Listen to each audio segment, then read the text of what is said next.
তুমি একটা নেত্রী ইঁদুর ছিলে, তোমাকে বাদ যদি বানিয়ে থাকে দেউলিওয়ানের তৃণমূল কংগ্রেসের কর্মীরা বানিয়েছে, তৃণমূল কংগ্রেসের নেতা বানিয়েছে। আজকে সেই তুমি গাদ্দার, তুমি বলছো তৃণমূল কংগ্রেসকে ভোট দিও না। তাই আগামী দিনে সুদী আসলে কোড়ায় গন্ডার এই জবাব তৃণমূল কংগ্রেসের কর্মীরা দেউলিওয়ান থেকে দেবে। আর এখানে একজন নেতা আছে পঞ্চায়েতের সদস্য, একটা মাতাল, কি রুহুল কুদ্দুস না কি নাম। আমি 7 দিন সময় দিয়ে যাচ্ছি, মদকে মারামারি করবেন করুন, 7 দিনের মধ্যে বিডিও অফিসে গিয়ে রিজাইনটা দিয়ে আসবেন। আজকের এখান থেকে বলে যাচ্ছি, না হলে দল কিন্তু কড়াভাবে ব্যবস্থা নেবে। আর ঘুষখোর নেতা যদি কেউ থাকে, আর আমি আপনাদের আরেকটা কথা বলে গেলাম, এই যে গরিব মানুষের ঘরের টাকা দেওয়া হবে, এই যে 2900 মানুষ ঘরের টাকা পাবে, আমাদের বুথ লেভেল থেকে ব্লক লেভেল পর্যন্ত কোন নেতা যদি 5টা টাকা আপনার কাছে চায়, গালে একটা ঠাস করে চর বসিয়ে দিয়ে তারপরে আমার কাছে খবর দেবেন, বাদ বাকি ব্যবস্থা তাকে আমি করব। এই দলটা করে খাওয়ার জায়গা নয়, এই দলটা সরকার গরিব মানুষের টাকা দেয়, সেই টাকা তোলাবাজি করার জন্য নয়, সেই টাকা মুনাফা নেওয়ার জন্য নয়।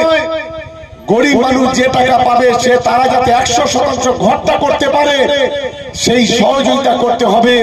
কিন্তু 1 টাকা যেন কোনো গরিব মানুষের কাছ থেকে নেওয়া না হয়, সেটা আমি অনুরোধ করছি সকলকে, সেদিকে আমাদের চোখ কান খোলা রাখতে হবে।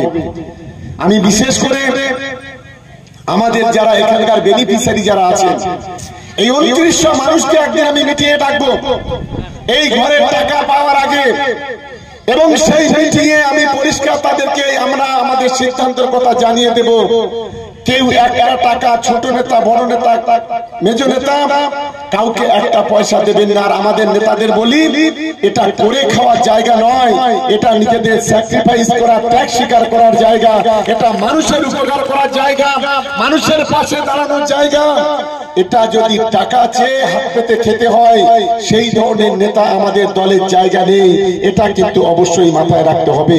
কি আমার সঙ্গে সবাই একমত নাকি? ধন্যবাদ সকলকে, সেই মানসিকতা নিয়ে এগোতে হবে।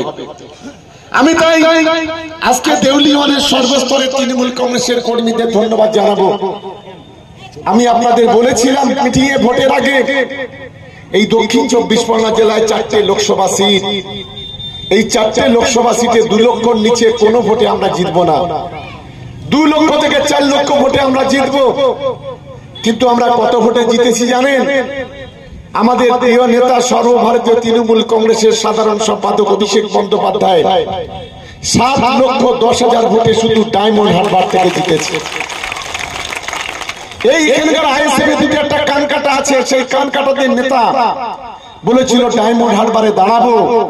সে যদি ডায়মন্ড হারবারে দাঁড়াতো, এটা 7 লক্ষ নয়, এটা 10 লক্ষ ভোটে আমরা ওখান থেকে জিততাম। ওখানকার মানুষ তৈরি ছিল।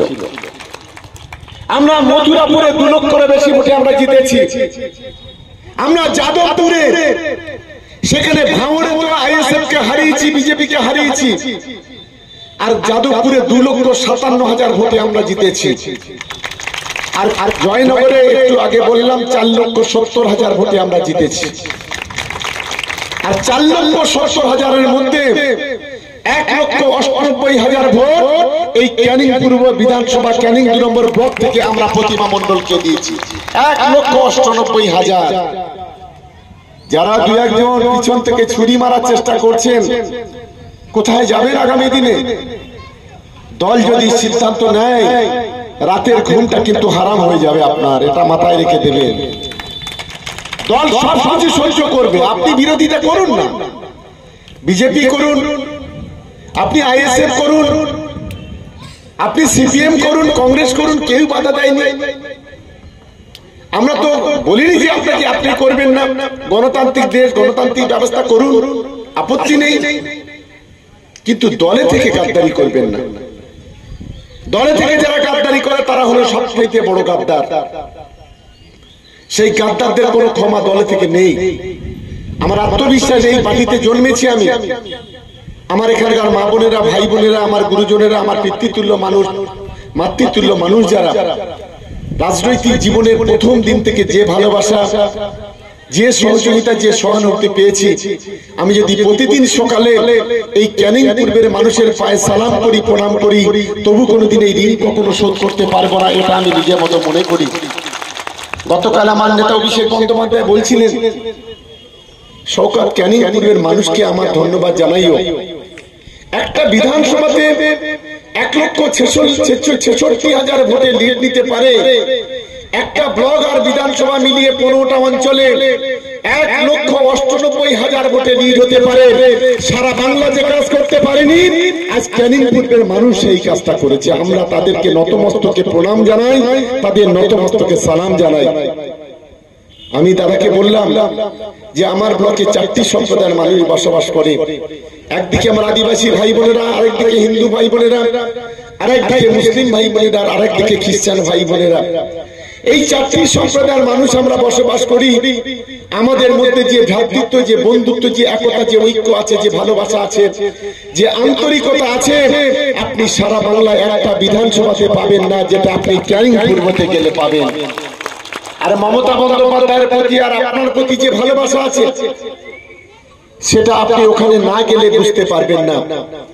গত লোকসভা নির্বাচনে আমরা এই বিধানসভাতে কোনো বড় মিটিং করতে পারিনি, কোনো বড় বড় স্টার এখানে আসতে পারিনি। আমি দিদিকে বলেছিলাম, দিদি আমাদের ক্যানিং কি একটা ডেট দেবেন?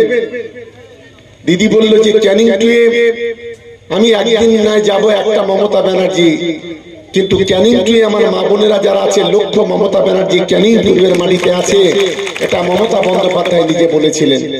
ফলে আমার ওখানে যাওয়ার দরকার নেই, ওখানে তোরা যা আছিস তোরাই হচ্ছে যথেষ্ট। এবং বিরোধীদের প্রত্যেকের জামানত জব্দ হবে, ওখানে যে দাঁড়াবে তার জামানত জব্দ হবে। সেই কাজটা আপনারাই করে দেখিয়েছেন, এর চাইতে বড় আনন্দের বিষয় আর কিছু হতে পারে না। তাই আমি সকলকে অনুরোধ করব, আপনারা মাথা উঁচু করে সিট দেওয়া সোজা করে ভোট দিয়েছেন, আর আমাদের কাজ হলো আগামী 5 বছর মাথা নিচু করে আপনাদের পরিষেবা দেওয়ার দায়িত্ব। এটা আজকে আমি এই মঞ্চে থেকে এখান থেকে বলে যাচ্ছি।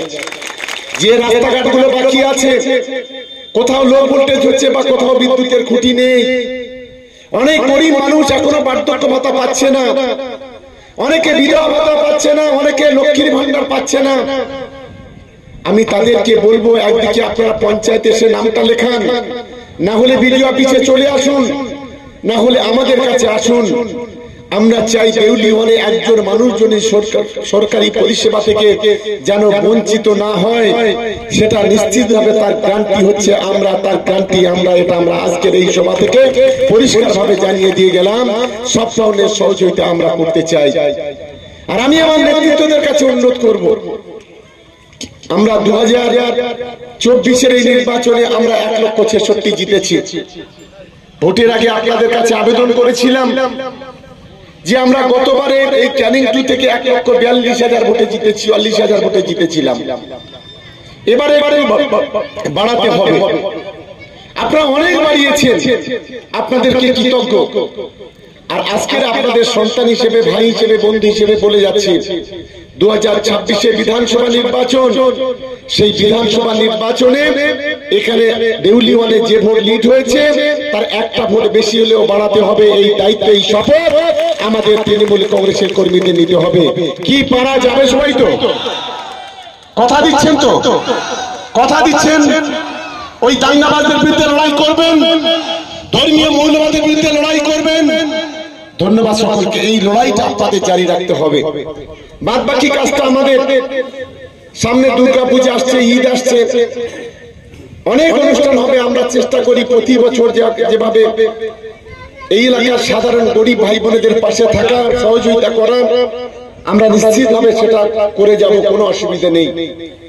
আর আমার মা বোনদের ধন্যবাদ জানাবো। এবারে গোটা বাংলা জুড়ে মা লক্ষ্মীরা যেভাবে মমতা বন্দ্যোপাধ্যায়ের ভান্ডারটাকে ভর্তি করে দিয়েছে, এর চাইতে বড় পাওনা আর আমাদের কিছু নেই। আমরা দিদিকে আগামী দিন অনুরোধ করব যে দিদি, লক্ষ্মীর ভান্ডার আপনারা 500 টাকাটা দিদি 1000 করেছেন, বিধানসভার আগে যাতে 1000 টাকাটা 1500 কিংবা 2000 করেন, সেই দাবি আমরা বিধানসভাতে রাখবো।